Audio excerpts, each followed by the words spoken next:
নতুন সরকারের শপথ গ্রহণ সাধারণত গণতন্ত্রের এক উৎসবমুখর মুহূর্ত। ভোটের উত্তাপ, প্রচারের সংঘাত এবং রাজনৈতিক বাকযুদ্ধের পর সেই অনুষ্ঠানকে ঘিরে তৈরি হয় স্থিতিশীলতার প্রত্যাশা। মানুষ আশা করেন এবার উন্নয়ন, প্রশাসন এবং জনজীবনের প্রশ্নই হয়ে উঠবে মূল আলোচ্য বিষয়। কিন্তু বাংলার রাজনৈতিক বাস্তবতা বারবার অন্য ছবি সামনে আনে। ভোট শেষ হলে উত্তেজনা শেষ হয় না, ক্ষমতার লড়াই থেমে যায় না, বরং অনেক সময় তা আরও ভয়ঙ্কর আকার নেয়। হুগলির গোঘাটে তৃণমূল নেতা সহদেব বাগের রক্তাক্ত দেহ উদ্ধারের ঘটনা সেই অস্বস্তিকর বাস্তবতাকেই ফের সামনে এনে দিল। নতুন সরকারের শপথের পরের দিন সকালে গোঘাটের নকুন্ডা এলাকায় স্থানীয় মানুষ একটা রক্তাক্ত দেহ পড়ে থাকতে দেখেন। পরে জানা যায়, মৃত ব্যক্তি সহদেব বাগ, যিনি এলাকায় তৃণমূলের সক্রিয় কর্মী হিসেবে পরিচিত ছিলেন। তার স্ত্রী চায়না বাগ স্থানীয় পঞ্চায়েতের তৃণমূল সদস্য। ঘটনাস্থল ছিল আরও তাৎপর্যপূর্ণ। অভিযোগ উঠেছে, তাকে জানে শেষ করে তৃণমূল পার্টি অফিসের পেছনে ফেলে দেওয়া হয়েছে। মৃতদেহের মাথায় ছিল গুরুতর আঘাতের চিহ্ন। দেহের পাশ থেকে উদ্ধার হয়েছে একটা মুগুর। খবর ছড়িয়ে পড়তেই এলাকায় ব্যাপক উত্তেজনা তৈরি হয়। পরিবারের অভিযোগ, ভোটের ফল ঘোষণার পর থেকেই সহদেব বাগকে হুমকি দেওয়া হচ্ছিল। শনিবার রাতে তিনি বাড়ি থেকে বেরিয়ে যাবার পর আর ফেরেননি। রবিবার সকালে তার দেহ উদ্ধার হয়। কি বলছেন মৃতের স্ত্রী চায়না বাগ, শুনবো। নাম বলবো বিজেপির অনেক লোক আছে, কজনের নাম বলবো বলুন। বলে গেছে আমরা দুয়ারে বসে আছি, তাকে হুমকি কালকে রাস্তায় আস্তে আস্তে টেনে নিয়ে যায় মেরেছে। তো আমরা যারা হুমকি দেয় তাদের নাম সবাই কি করছে না, আমাকে বলতে হবে।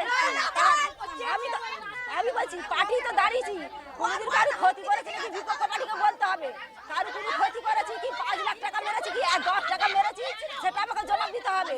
কি কেউ সই করতেছে আমাকে কোনদিন কারো কাছে খারাপ ব্যবহার করেছি, সেটাও বলতে হবে।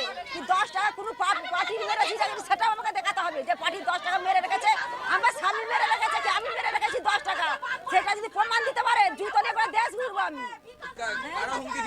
হুমকি তো বিজেপির ছেলে, সবাই বিজেপির লোকেরা। হ্যাঁ, তার আগে থেকে কিছু করেনি, তার আগে কিছু করেনি। কখন জানতে পারলেন আপনি? আমি সকালে জানতে বাড়ি ঢোকানে আমি জানি অন্য হচ্ছে বাইরে কোথাও গেছে, সুট জামা পরে গেছে বইকালে 5টার সময়। কালকে সুট জামা পরে গেছে, আমি জানি কোথাও বাইরে টানে গেছে। তবু সকালবেলা আমার দেওকে জিজ্ঞাসা করছি তোমার দাদা কোথায় গেছে বলে দেখিনি। কই রাতে ঘরকে আসেনি, ভাত বেড়ে 12:30 পর্যন্ত বসে আছি, এখনো কই ঘরকে আসেনি। বলছে কই আমার সঙ্গে দেখা হয়নি। তার খানিক পরে এবারে ছুটে এসে বলছে বৌদি দাদা সেখানে পড়ে আছে, মেরে ফেলে দিয়েছে।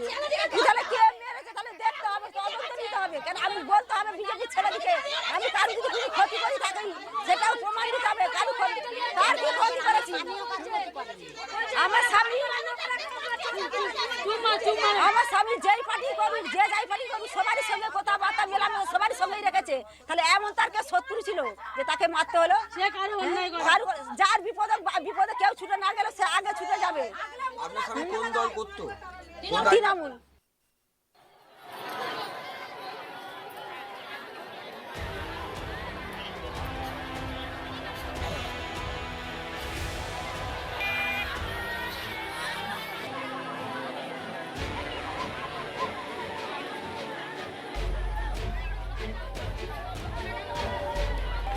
মৃতের মেয়ে আগমনী বাগ কি বলছেন, শুনবো। আমি দুজনের নামই জানি, ওরাই করবে। কারা? ভীম দাস আর শঙ্কর সর্দার। ভালো নাম জানি না, ওটাই জানি। কোথায় বাড়ি ওনাদের? কাশীনাথ মন্দিরের কাছে। কি কারণে এই অভিযোগ তুলছেন আপনি? পার্টি করতো, পার্টি নিয়ে ঝামেলা। কোন দল করতো ওরা? ওরা বিজেপি। তাহলে কি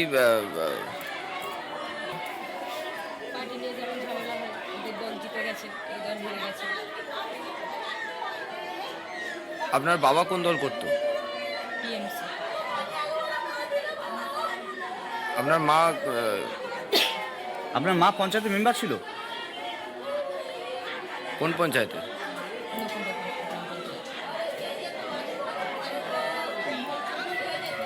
কিছু দেওয়া হতো আগে আগে নয়, ভোটের পর থেকে দিচ্ছি। লাগাতার হুমকি দিত? হ্যাঁ, এইদিকে যেতে আসতে ওরকম বলতো। কি বলতো? এবারে বাবুবাগকে দেখে ছাড়বো, আমরা জিতে গেছি। সেই আক্রোশ কি মনে করছেন? ওদেরকে ধরুন, বাকিটা বেরিয়ে আসবে। কি কি নামগুলো বললেন? আমি ভালো নাম জানি না, ডাক নাম জানি ভীম দাস, শঙ্কর সাধু।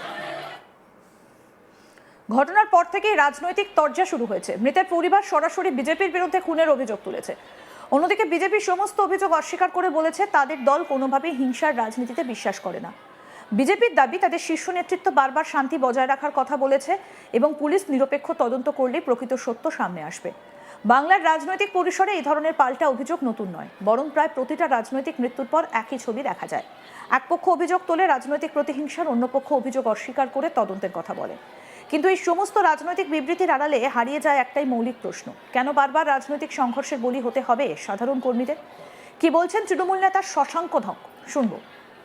বিকালে ওর সাথে আমার কথা হয়, ওরা তখন মাঙ্গুল যাচ্ছে, আমরা ওই বাসটায় ওই দিকে পোলা সেখানে দাঁড়িয়েছিলাম, দুজন ব্যক্তি মাঙ্গুল যাচ্ছে, তাদের কথা কোথায় যাবে বললো মাঙ্গুল যাচ্ছি। তারপর থেকে আর দেখা নাই, ওদের বাড়ির সবাই খোঁজাখুঁজি করছে কিন্তু দেখা পাই, ঠিক আছে। এবারে সকালে আজকে একজন ফুল তুলতে এসে দেখছে পড়ে আছে, কিন্তু প্রথমে লাশটা চেনা যায়নি, ওই ড্রেনটায় পড়েছিল। ড্রেনটায় পড়ে থেকে বাবা তোলা হলো, দেখা গেল বাবা। মানে কি কারণে ধরুন, কি কারণে বলতে রাজনীতি হিংসা। কি করতো, ওর স্ত্রী হচ্ছে আমাদের পঞ্চায়েতের সদস্য, তৃণমূল কংগ্রেসের ওর স্ত্রী পঞ্চায়েত সদস্য। আমরা কখন দেখলাম, আমরা সকালে চা খেতে এসে সবাই চা খেতে আসছি, একজন ফুল তুলতে আসছিলেন মহিলা, তিনি বললেন একজন এখানে মোড়ে পড়ে আছে, তখন উবুর খেয়ে পড়ে, চেনা যাচ্ছে না, মুখটা পুরো ছেড়ে দিয়েছে। তো তারপরে দেখা গেল যে বাবা সহদেব বাবু, ভাড়াও সহদেব। তৃণমূল কংগ্রেস করতেন? হ্যাঁ, তৃণমূল কংগ্রেস করতেন এবং ওর স্ত্রী হচ্ছে পঞ্চায়েত সদস্য। বিজেপি নেত্রী দোলন দাস কি বলছেন, শুনবো। যেদিন থেকে ফল ঘোষণা হচ্ছে, আমাদের রাজ্য সভাপতি শরীর ভট্টাচার্যের নেতৃত্বে আমরা এলাকাকে শান্ত রেখেছি। এখন পর্যন্ত আমরা এলাকার মধ্যে কোথাও কোনো বিশৃঙ্খল পরিবেশ সৃষ্টি হতে দিইনি। আমরা সমস্ত দলীয় নেতৃত্বরা সবাই মিলে একদম কড়াভাবে প্রত্যেকটা কর্মীকে জানিয়ে পুরো এলাকাকে আমরা সংযত রেখেছি এবং যেখানে ছোটোখাটো একটু ঝুটঝামেলা থেকেছে সেগুলো আমরা মিটিয়ে দিয়েছি। তো বিজেপি এরকম ঘৃণ্য রাজনীতি করতে পারে না। আজ পর্যন্ত কোথাও বিজেপি কাউকে খুন করেছে এখন পর্যন্ত নজির কোথাও আমাদের নেই। আমাদের উপর চাপিয়ে দেওয়া হচ্ছে। এখন 4 তারিখের পর তৃণমূল এবং সিপিএম সব এখন বিজেপির নেতা হয়ে গেছে। তারা নিজেদের কপালে নিজেরা তিলকটিকা গেরুয়া লাগিয়ে বিভিন্ন জায়গায় উচ্ছৃঙ্খল পরিবেশ সৃষ্টি করছে, নাম দেওয়া হচ্ছে বিজেপি করছে। আমাদের যারা বিজেপির দলীয় নেতৃত্ব, তাদের মধ্যে সভ্যতা, ভদ্রতা, নম্রতা আছে, তারা এই ধরনের ঘৃণ্য রাজনীতি করতে পারে না।